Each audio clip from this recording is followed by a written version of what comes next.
Eu sou o Lucas da KJ Garage e hoje eu vou mostrar para vocês um pouquinho sobre os câmbios que equipam a linha Audi e Volkswagen, que todo mundo diz que trabalha seco e na verdade trabalham com dois fluidos.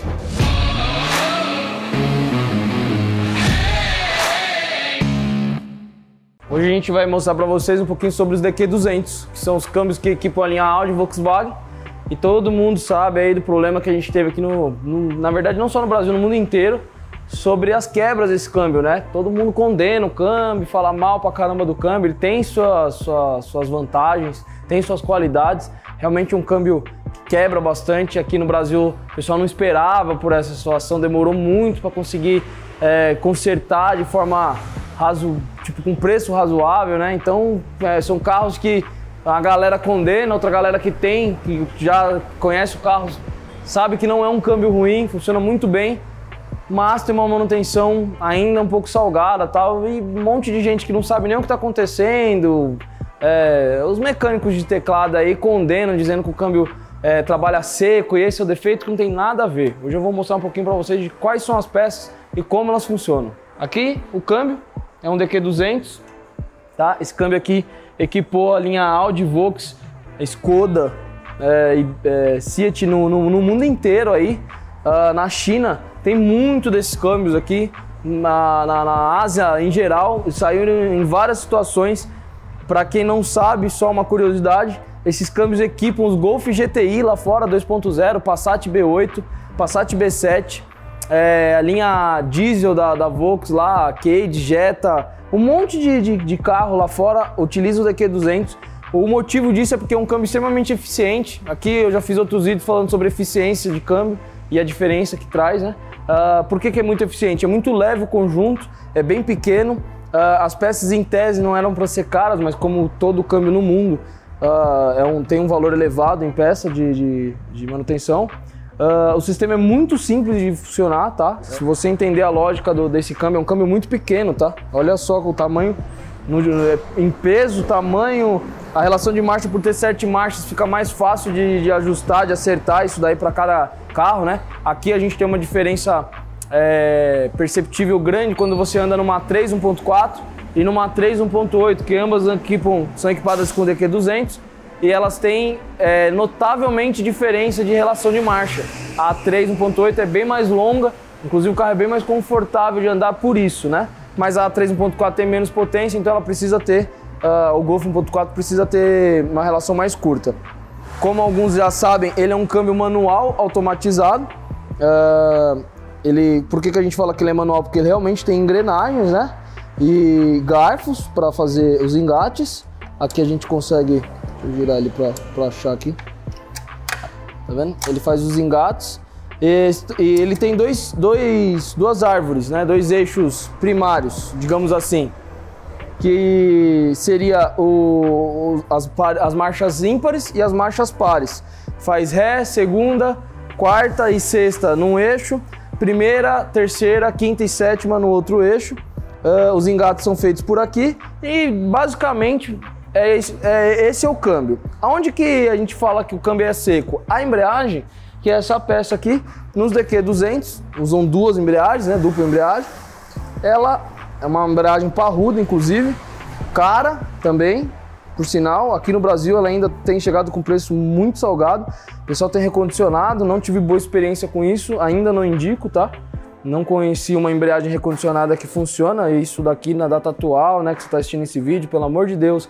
Se for assistir esse vídeo daqui 5 anos, não me condene por isso. Essa embreagem, ela tá sempre acoplada e usa 2 discos, né, obviamente, por ser dupla. Tem uma membrana parruda, eixos de K1 e K2 trabalham uma por aqui e a outra na parte de trás aqui, vai ficar mais fácil de entender.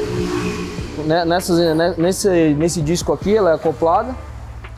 Ela está sempre acoplada no volante de motor, o que faz essa embreagem aqui, ela trabalha um pouquinho diferente de uma embreagem comum, porém com a mesma ideia de material, né? Ela tem um composto de lona aí bem parecido, dura bastante. Essas embreagens costumam passar de 140, 150 mil quilômetros, desde que não haja um problema hidráulico antecessor no carro e o cara tenha andado com a embreagem patinando, algo do tipo por falta de acoplamento. Ou vamos pensar uma forma de a gente comparar o que o hidráulico faria, né, para atrapalhar. Imagina que você rode 30 ou 40 mil quilômetros com o pé em cima da embreagem, você tem um desgaste prematuro. É a mesma coisa que pode acontecer se a hidráulica tiver com defeito e você ficar por muito tempo andando assim, que é o outro problema que dá nesses câmbios aqui. Essas embreagens são parrudas, são caras, porém duram bastante. Ela tem um detalhezinho de reset, então se você escutar por aí ou de algum mecânico falando que há necessidade de resetar, pode ser que ele esteja certo, tá? Eu mesmo já resetei várias aqui, porque é exatamente por esse motivo da hidráulica. O carro perde aí o ponto de onde ela deveria trabalhar e é como se a gente esticasse o cabo da embreagem de uma vez só. Passando da embreagem, a gente vem para a parte eletrônica desse câmbio, que, voltando a dizer, ele é um câmbio manual, automatizado, então tem sensores para a gente saber a posição que estão os garfos, sensor de velocidade de giro câmbio, onde sai o sinal para os atuadores, onde sai o sinal para a bomba de óleo, processador, conexão e mais alguns outros detalhes aqui dentro, a parte de processamento e tal. Muito simples, essas placas aqui costumam queimar normalmente porque o carro teve, eu vou chegar nesse ponto aí, porque o carro teve um problema de hidráulica, tá? Que tem a ver eu queimar uma placa eletrônica por problema de hidráulico? Essa aqui é a meca, a famosa mecatrônica completa, tá? Essa mesma placa tá aqui, essa placa ela tá semi-desmontada, eu não quis desmontar ela inteira agora, mas é o seguinte, aqui dentro a gente tem, aqui é um corpo fundido, né? Vão 4 pistões, desculpa, eles fazem o funcionamento da embreagem na parte de engate de marcha, como se fosse a alavanca de marcha do carro. E aqui a gente tem a seguinte situação, dentro desse sistema aqui, a gente tem uma bomba mecânica e uma bomba elétrica que gira a bomba mecânica. O que acontece é que o que faz o acoplamento disso daqui, o que faz a bomba elétrica funcionar são esses pinos, por exemplo. E aqui dentro tem um monte de componentes eletrônicos que fazem o controle de velocidade dessa bomba, o controle de que distribui de energia, quantidade de energia. E quando você tem um problema hidráulico, a parte elétrica nunca desliga, consome muita energia. Então você imagina que toda vez que você abre a porta do seu carro, antes de você dar partida, a bomba elétrica já está gerando para conseguir gerar pressão suficiente ou manter na pressão necessária para quando você dá a partida, engatar o carro e sair andando. Se você tem um problema de vazamento hidráulico, quando você dá a partida no carro e já engata, ele ainda está tentando gerar a pressão que você precisa e está o tempo inteiro, mesmo que você desliga o carro, a pressão já, obviamente, já diminui. Quando você tenta dar partida no carro, ela já está trabalhando, ela não para nunca de trabalhar. Você está rodando com o carro durante o dia e a bomba elétrica está lá sem parar, no momento nenhum ela descansa. Você acaba forçando essa placa aqui e queimando. Isso não é lenda, tá? Isso realmente acontece. Eu já peguei várias placas dessas aqui que elas simplesmente pegaram fogo, entraram em curto. De tanto aquecer, o carro chegou a parar ele queimou partes que depois você desligou o carro, não conseguia mais ligar, o cara estava andando na rua, de repente o carro morreu e não quis mais dar partida, então pode acreditar que a parte eletrônica morre, tá? Aqui a parte que cuida do corpo hidráulico, aqui vão solenoides dos dois lados, algumas juntas, essa é a parte de baixo, e aqui a gente tem acontece bastante, onde vai o acumulador. A maioria das vezes você tem uma micro fissura, uma fissura menor do que essa, né? Eu peguei uma situação extrema aqui em que cuspiu tudo, quebrou 100%. Aqui a gente vou explicar, vai ter um acumulador de óleo e nessa parte aqui, obviamente o carro não engatou mais nenhuma marcha, mas quando você tem uma micro fissura, o carro ele engata, dá tranco, ele engata, tenta sair, patina a embreagem, porque ele não está conseguindo gerar a pressão suficiente para o conjunto inteiro trabalhar como deveria. E aí, volto a dizer, você tem um desgaste prematuro de embreagem se tiver um vazamento de fluido, você tem uma bomba de óleo trabalhando o tempo inteiro, você pode ter um problema de bomba de óleo, você pode ter uma placa queimada porque exatamente tem uma micro fissura aqui, isso aqui tem que ser analisado com bastante calma, porque às vezes não parece que está vazando e está vazando.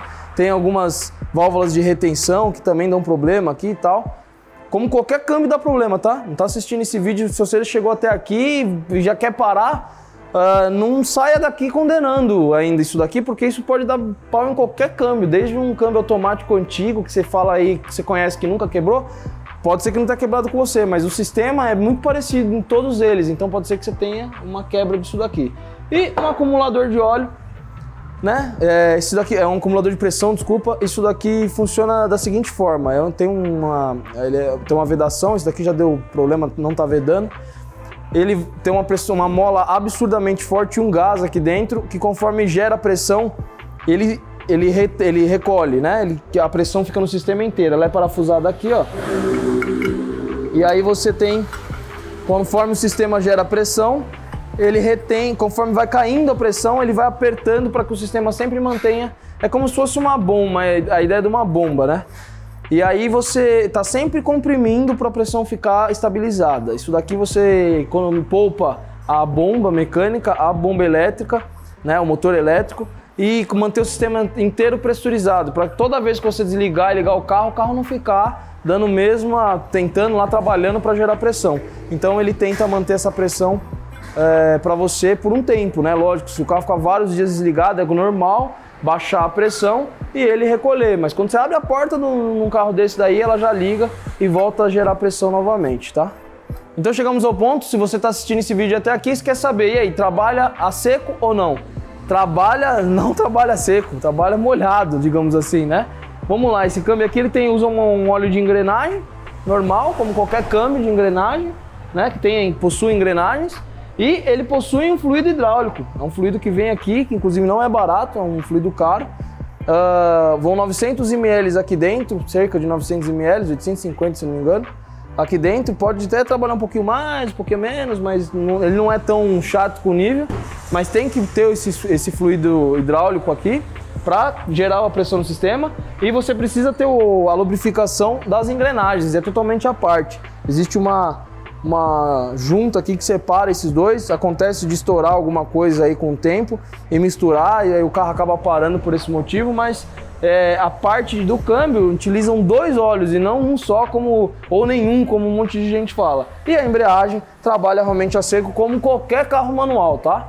Todos os carros manuais aqui no nosso mercado hoje tem essa característica de trabalhar com uma embreagem de lona normal, né? Lona, disco e platô e funcionar normal. Então o defeito não está aqui, não é porque ele é a seco ou não, isso daí não tem nada a ver. Diferente do ZQ 250, que a gente vai deixar para um outro vídeo, um outro dia, que as embreagens são um pacote, lembra bastante um sistema de moto, são composites com metal aí e trabalham compartilhando até mesmo fluido aqui dentro de um copo. A gente vai chegar lá, mas essa daí realmente trabalha no óleo, com um sistema totalmente diferente desse daqui, mas o câmbio não é a seco e não é esse o motivo dele quebrar ou não.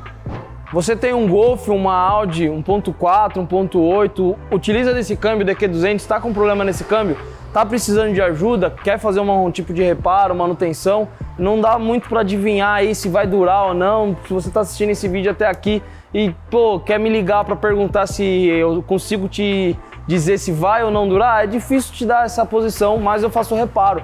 Tá em dúvida? Tá precisando de ajuda? A gente faz o reparo desse câmbio, entre em contato com a gente. Canal da Peça. Facilitamos a vida dos apaixonados por mecânica. E ainda os vídeos mais comentados da internet. O conteúdo mais completo do setor de reparação automotiva.